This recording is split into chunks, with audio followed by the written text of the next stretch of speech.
So some years ago I made a video all about how I keep my hair pink, all of my frequently asked questions with pink hair, and then I did a follow-up video all about long hair and how to get your hair long. But today's video is all about pastel hair because one of the things that I do in the last couple years is every winter I go light with my hair color. It just kind of adds something special. It adds kind of a holiday flavor for me as someone who's had pink hair for so long, like just a little, like special. This is something I do this time of year. And this year especially, I've gone like very white, at times lavender, at times silvery, depending on how it turns out color. And because of that, people were thinking that I'm not having pink hair anymore or that I'm changing it.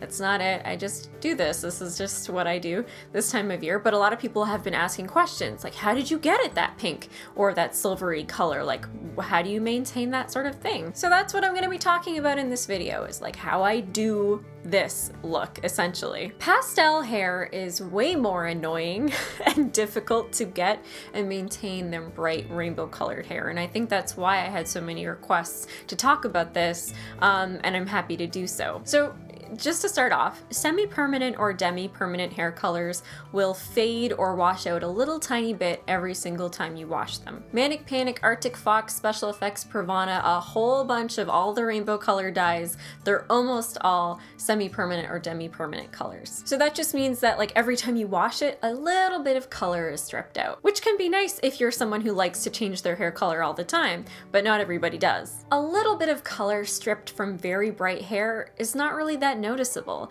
but a little bit of color stripped from pastel hair, which has very little pigment in it to begin with, is more noticeable. So that's why it's more upkeep. I'm not telling you that to discourage you, it's just good to know getting into it. And besides, I'm gonna tell you all my tips and tricks for how to maintain pastel hair. So the first thing is, predictably, don't wash your hair every day. You really shouldn't be doing that at all. Even if your hair isn't rainbow colored, it's just not that great for your hair. I wash my hair about 2 to 4 times per week. It just kind of depends on what I'm doing. If I have like a whole bunch of product in my hair from a shoot, I might have to wash my hair more. And if it's a week where I'm kind of just having a lot of downtime around the house, I wash it less because it's not getting greasy anyway. So when I wash my hair, I use a shampoo that's for blondes. This one I usually use is John Frieda Sheer Blonde Color Renew Tone Correcting Shampoo. Neutralizes brassiness to rebalance blonde. I've used a couple different purple shampoos, which is what this is. Can I do this without spilling it everywhere? You can kind of see, sort of, that this is a purple shampoo. And all this means is that this shampoo contributes to reducing the yellow and orange tones in your hair. This shampoo alone will absolutely not keep your hair from getting brassy or orange. Not even close, but it helps a little bit. So if you have pink, purple, blue, white, gray, silver hair, I would recommend using a toner shampoo like this. It's very helpful. If you have other rainbow colors like yellow, orange, red, green, I would just try using a shampoo that's for, color treated or like a color safe shampoo. If you find that you have a lot of trouble keeping color in your hair, you should try washing it in cold water. Now, I'm gonna tell you right now, this one's really hard for me to do because I just love a hot shower. But what I try to do to sort of balance this and justify it to myself is that like I'll keep my hair up in a little pinch clip and I'll wash it in cold water and then put it back up and have a hot shower for the rest of it. That's my sort of workaround. I don't know that it actually makes any sort of difference, but it has been proven that cold water takes less color out of your hair. So something to try. We talked about shampoo, let's talk about conditioner. Now, a lot of people have asked me if I use overtone. I have never personally used overtone or even tried it, so I don't know if it's good. I have friends who swear by it. I've never used it. Now, it costs about $17 to $20 US, which then I'd have to have it shipped to Canada to me. It's not super cost efficient for me to use that compared to what I already use, which is sort of I guess the same thing. It's a conditioner that deposits a little bit of color in your hair, but I just make it myself because I don't want to say I'm cheap, but I'm thrifty?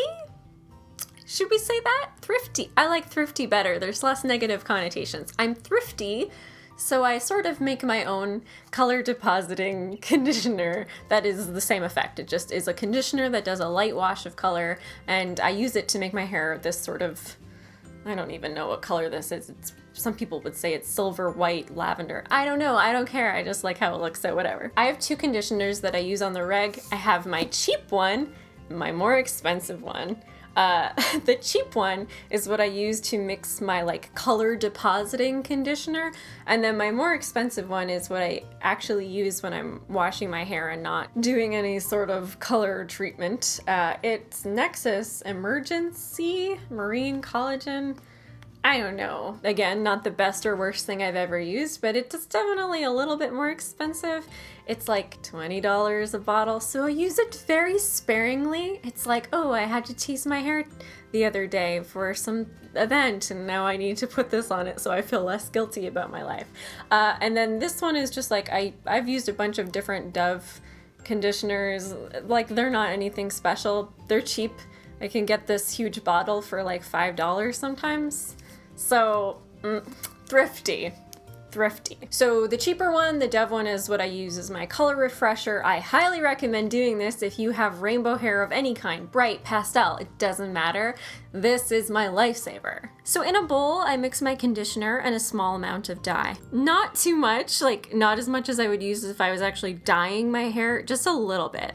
I make this conditioner into like a pastel indigo tone, since the tones that tend to fade from my hair are all the cool tones. So it's all about color correction, you know, trying to eliminate yellow or orange brassiness from my hair.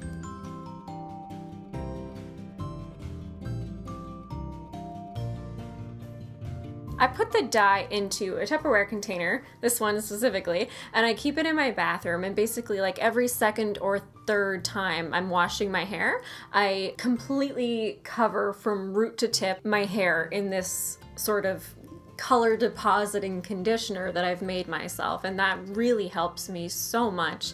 And again, it doesn't have as much dye as it would if I'm actually dyeing my hair, so if something happens, I slightly miss a spot, it's not that big of a deal because it's not going to be that noticeable. Whereas if you put a lot of dye into this conditioner, if you miss a spot, it's going to be like it's not going to look that good. But because it's basically like a sheer wash of color that just deposits a little bit of color, it's good, it's safe, you know? This is what my hair looks like freshly bleached. It's pretty light, as you can see, but it has some yellow tones that I feel are not flattering on me.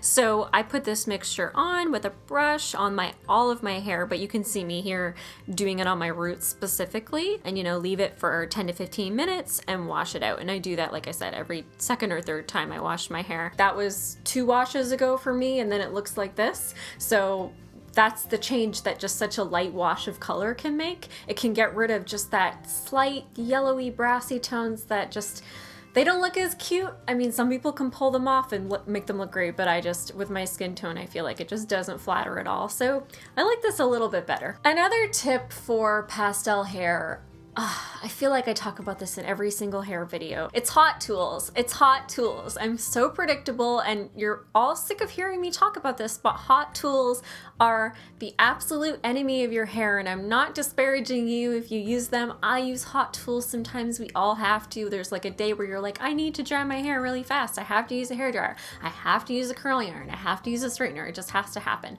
But if you are using hot tools all the time, you will notice that your hair fades faster. Hot tools make your hair color fade. Don't ask me how, I don't know the science. I'm not a real doctor, I just play one on TV. So I know it's hard, but try to use heat-free styling whenever possible, because especially like I talked about earlier, it's not that noticeable when you lose a little bit of color on bright hair. But when you have pastel color, a little bit of fade shows up. So using less, or preferably 0, but you know, life happens. Hot tools is gonna make a big difference in your pastel hair. I know I've talked a lot about like maintenance and upkeep for pastel hair, and maybe some of you are saying to yourself, how can I get pastel hair for the first time? You have a couple options there. The one that I personally like, but isn't the favorite of everyone, is to dye your hair all over the brighter version of your color and let that fade out, because it will fade eventually depending on how bright you dye it, and then upkeeping the pastelness, because it's really hard to just go from like blonde hair to pastel. It's a lot easier to like dye your hair, for example, if you want pastel purple, like the brighter purple, let it fade to like that purple you want, and then do like all the upkeep tips of like the depositing conditioner and stuff like that. Like that's what I would do if it were me and I wanted to do pastels, which is what I did. But the alternative is to start with light blonde, really, really, really light blonde hair, and then do basically my tip of the color depositing conditioner, but with a little bit more dye, so that it is just the color you want, and going from there. But like I said, the way I would recommend to do it, especially if you are kind of a stranger to rainbow colors at all, I would dye my hair just a little brighter than you want and then let it fade out. It's just easier, in my experience, to do it that way. Like I said in my last couple of hair videos, I'm not a stylist. I can't give you professional advice, especially when it comes to bleaching your hair and things like that. I would really recommend having a professional do it the first time at least, so that you can kind of understand how your hair reacts to things. But I've had pink hair for like, God, what are we at, like 12 years now? So I know a little bit about this. Please refer to my other hair videos for more advice, like my pink hair video, my long hair video. Links are in the description. Well, thanks you guys for watching this video. I hope I didn't miss anything. I know I'm gonna be editing and be like, why didn't you say this very obvious thing? But that's my life. Anyway, if you haven't subscribed yet, please do that or watch a different video. I never know what to do in these end cards. They're a mystery to me. Like everything.